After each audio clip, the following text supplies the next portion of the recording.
시민의 집단지성, 비례대표제 강화, 분명히 확인. 광노현의 정치 세판. 시민은 호락호락하지 않았다. 그렇다. 지난번 글에서 분석했듯이 공론화 설계와 중립성과 진행 방식에 몇 가지 중대한 문제점이 있었다.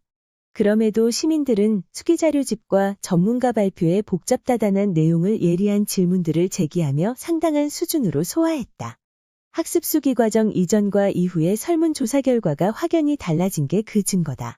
다행스럽게도 수기 후 설문조사 결과는 시민참여단 500인이 학습 수기 과정을 거치면서 지배적인 통념과 선입관에서 놀랄 만큼 벗어났다는 사실을 말해준다.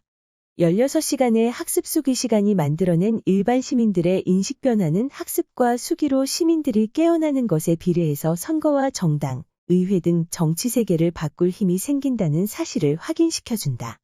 구체적으로 어떤 변화가 있었는지 간단히 살펴보자. 선거제도 개편당 위성은 수개 전에도 수개 후에도 절대적인 동의를 받았다. 지역구 크기에서는 소선거구 찬성 입장이 소수파에서 안정적 과반수로 크게 늘어났다. 중선거구 찬성 입장은 42%에서 40%로 대선거구 찬성 입장은 8%에서 4%로 줄었다. 비례대표제를 전국 단위로 실시해야 한다는 의견이 소수 의견에서 안정적 다수 의견으로 강화됐으며 권역 단위로 실시하자는 의견은 45%에서 40%로 약화됐다. 가장 극적인 변화는 비례대표 의원수 증감 의견에서 나타났다. 늘려야 한다는 입장이 소수파에서 압도적 다수파가 되고 비례대표 의석을 줄이자는 입장은 46%에서 10%로 축소됐다. 끝으로 의원 정수 확대 의견이 13%에서 33%로 확대돼 65%에서 37%로 크게 위축된 정수 감축 의견과 엇비슷해졌다. 현행 300인 유지 입장은 18%에서 29%로 늘었다. 학습 수기 과정을 거치면서 정수 감축 주장을 버리고 현행 유지나 증원 입장으로 바뀐 시민 대표들이 많았다는 뜻이다. 위의 수치들이 말해주듯이 총 16시간 동안 진행된 수기 방식의 공론화 작업은 시민대표 500인의 뚜렷한 입장 변화를 이끌어냈다. 공론화 결과 각각은 다음과 같이 한 줄 요약될 수 있다. 첫째, 선거제도는 반드시 바꿔야 한다.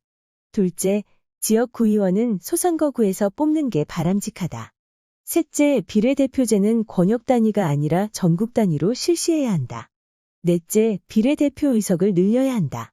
다섯째, 그럼에도 의원 정수는 늘리지 않는 게 바람직하다. 이 가운데 셋째와 넷째는 기존의 여론조사 결과와는 판이한 내용이다. 의원 정수 감축 의견이 현저하게 약화된 다섯째 결과도 동일하다. 만약 학습 공론 시간을 8시간만 더 가졌든가 학습 수기 쟁점과 설문조사 문항을 두어 개만 더 추가했더라면 위의 방향성이 더 뚜렷해졌을 것이다. 위와 같은 공론화 결과를 보여준 시민대표 500인은 랜덤 샘플링으로 선발돼 국민 대표성을 갖는 미니국민이었다. 총 16시간에 잘 짜여진 학습 수기 프로그램을 제공받은 500인의 수개 후 설문조사 결과는 선거제의 5대 쟁점에 관한 한 깨어있는 국민의사라고 할 수 있다. 국회 정개특위의 관점에서는 바로 이 부분이 딜레마였을 것이다. 보다 수준 높은 수기민주주의를 도입할수록 조사 결과가 거대 양당의 당리당략과 동떨어질 게 틀림없는 반면 그 조사 결과는 수준 높은 학습 수기 과정으로 뒷받침된 깨어있는 국민 의사이기 때문에 일방적으로 무시하기가 더 어려워진다. 한마디로 국민 대표성과 집단속 의성을 갖춘 미니국민의 공론화 결과에 대해서는 공론화 의뢰 당국이 어떤 공론화 방식을 채택하든 상관없이 또한 공식적으로는 구속력이 전혀 없음에도 불구하고 단순히 참고자료로 치부하기가 어렵다. 예를 들어 500인 시민참여단이 공론화 수기 과정을 거치면서 대선거구 개방명부 비례대표제 안이나 현행 준준연동형 비례대표제 강화안에 제일 높은 지지를 보냈다고 상상해보라. 국회 정개특위가 이 조사 결과를 존중하기는 정말 어려울 것이다. 국회 정개특위 입장에서는 수기민주주의적인 공론화 과정이 법적으로 강제되는 것도 아닌데 구태여 이런 딜레마와 리스크를 떠맡을 이유가 없다. 정치권이 평범한 일반 시민들의 집단지성에 의한 문제 해결 방식을 한사코거리는 진짜 이유는 혹시 모를 불확실성을 떠안고 싶지 않기 때문이다. 이렇게 볼 때 국회 정개특위는 이번 공론화 과정에서 부담스런 시민의회 방식을 원천 봉쇄하는 것은 물론이고 수기 공론조사 방식도 너무 진지하지 않은 통과 의례가 되도록 개입할 필요성을 느꼈을 것이다. 이것이 500인 공론화 회의가 이틀간의 학습 수기 과정에서 본론에는 들어가지도 않고 서론만 학습, 수기하고 간단한 설문조사 결과를 내놓는 선에서 어정쩡하게 끝나도록 설계된 속사정일 것이다. 국회 정개특위의 안전제일주의와 리스크 회피 의지는 이번 수기 공론화 작업의 성격을 시민참여형 조사라는 낯선 용어로 규정한 데서도 읽을 수 있다. 이 용어는 수기와 공론이라는 핵심 용어를 빼서 당면과업의 성격을 모호하게 할 뿐 아니라 당면과업의 성격이 국회의 입법조사 사업에 시민이 참여하는 데 있다는 식으로 그 의미를 깎아내린다. 실은 국회 정개특위가 이번 공론화 작업 축하 동영상에서 수기 공론조사 창안자인 제임스 피시킨 교수를 등장시키면서도 그가 사용하는 수기 공론조사라는 확립된 용어를 쓰지 않고 굳이 시민참여형 조사라는 조어를 의도적으로 사용한 사실에서도 공론화를 하되 최대한 의미 수준을 낮추려는 국회 정개특위의 안간힘을 읽을 수 있었다. 이번 500인 공론화 회의는 구체적인 선거제 개편 방안을 놓고 설문조사를 하지 않았다는 점에서 이례적이고 예외적이었다. 시민참여형 조사 결과로 드러난 선거제 개편 국민의사를 간단하게 맥락화해서 설명하자면 첫째, 지금처럼 소선거구에서 뽑는 지역구의원이 무려 253명에 달하는 압도적인 다수대표제로는 소수 집단의 다양한 민의가 제대로 반영될 수 없기 때문에 선거제도를 바꿔야 한다. 둘째, 선거제도 개편 방향은 전국 단위 정당 득표율에 비례해서 정당별 의석수가 정해지는 전국 단위 비례대표제로 전환해서 소수대표성을 최대한 보장할 수 있어야 한다. 셋째, 이를 위해 향후 비례대표의원 수를 확실하게 늘려서 총의석수 대비 지역구의석 비중을 줄여야 한다. 넷째, 지역구의원은 중선거구에서 2인 이상, 대선거구에서 5인 이상을 뽑을 게 아니라 소선거구에서 1등을 뽑음으로써 유권자의 선택권과 대표자의 책임성을 확보하는 게 바람직하다. 다섯째, 비례의석을 확실하게 늘려야 한다는데 절대적으로 동의하지만 아직까지는 그 수단으로 의원 정수 확대까지는 바라지 않는다.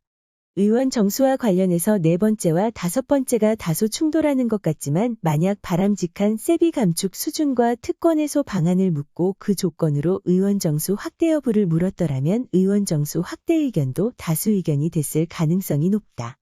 이미 비례대표 의원을 늘려야 한다는데 70%가 지지했기 때문이다. 지난 5월 13일 저녁 7시 공론화 회의 말미에 공표된 위와 같은 500인 시민참여단 설문조사 결과는 정치권과 국회, 보수 언론에 큰 당혹감과 충격파를 안겼을 게 틀림없다. 특히 도농복합안을 제안한 국힘당과 도농복합안의 뒷배로 알려진 김진표 국회의장이 심대한 타격을 입었다고 볼 수 있다. 수기 과정 전후에 실시한 설문조사에는 도농복합안이나 대선거구 비례대표제 등 구체적인 선거제 개편 방안을 놓고 지지 여부를 묻는 문항이 전혀 없었지만 지역구를 소선거구로 할지, 중선거구로 할지, 비례대표제를 전국 단위로 할지, 권역 단위로 할지를 묻는 문항은 들어있었다. 여기서 중선거구 찬성 입장과 권역 단위 지지 입장이 우세한 조사 결과가 나와야 도농복합안을 국민의사로 포장할 수 있는데 조사 결과가 완전히 거꾸로 나왔다. 그것도 수개 후에 그렇게 바뀌었기 때문에 그 정당성을 비판하기가 몹시 어렵다. 조사 결과가 발표되는 13일 오후 내내 나는 5가지 이유로 공론화 결과에 마음을 졸이지 않을 수 없었다. 첫째, 복잡다단한 선거제도를 제대로 이해하고 여러 개편 방안을 평가하기에는 16시간의 학습 수기 시간이 절대적으로 부족했기 때문이다.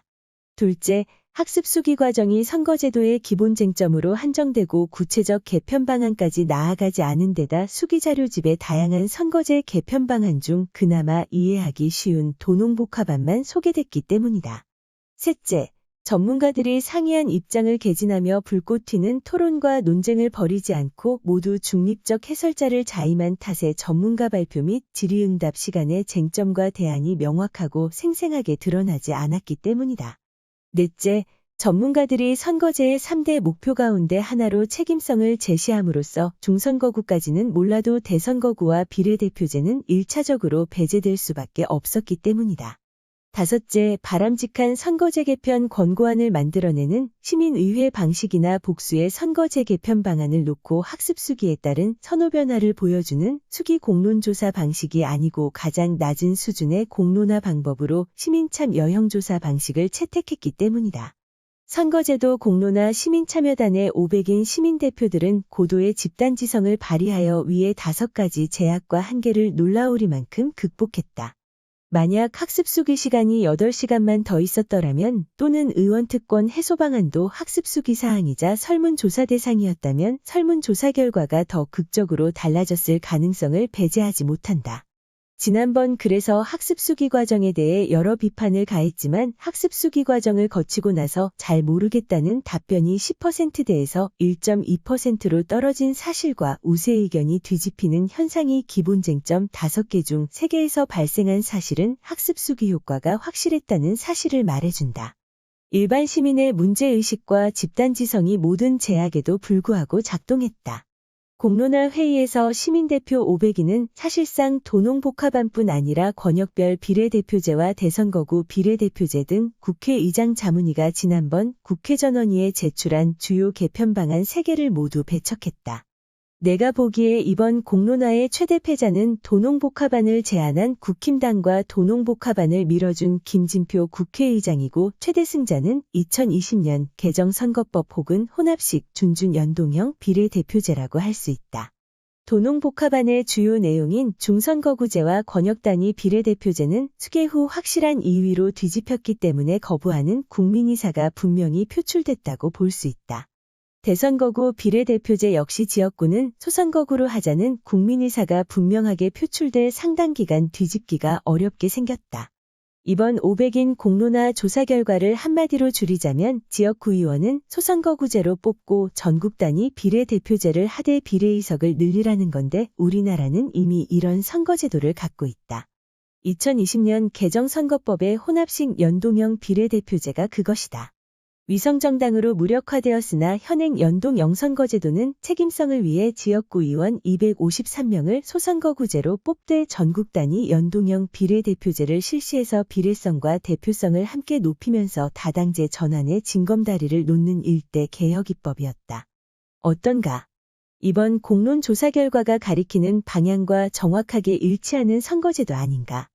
나는 학습 수기 과정이 8시간만 더 주어졌어도 현재의 50% 연동형 비례대표제를 100% 연동형으로 강화하는 방안까지 충분히 논의되고 지지받았을 것으로 생각한다. 이번 공론화 500인 회의 결과는 상대적으로 악조건 속에서도 시민들의 집단지성이 매우 신뢰할 만하다는 사실과 민주당이 보다 과감하게 시민의회 방식을 취해서 국민의 눈높이와 집단지성으로 선거 재개편과 정치개혁을 추진할 때 큰 박수와 지지를 받을 것이라는 사실을 말해준다.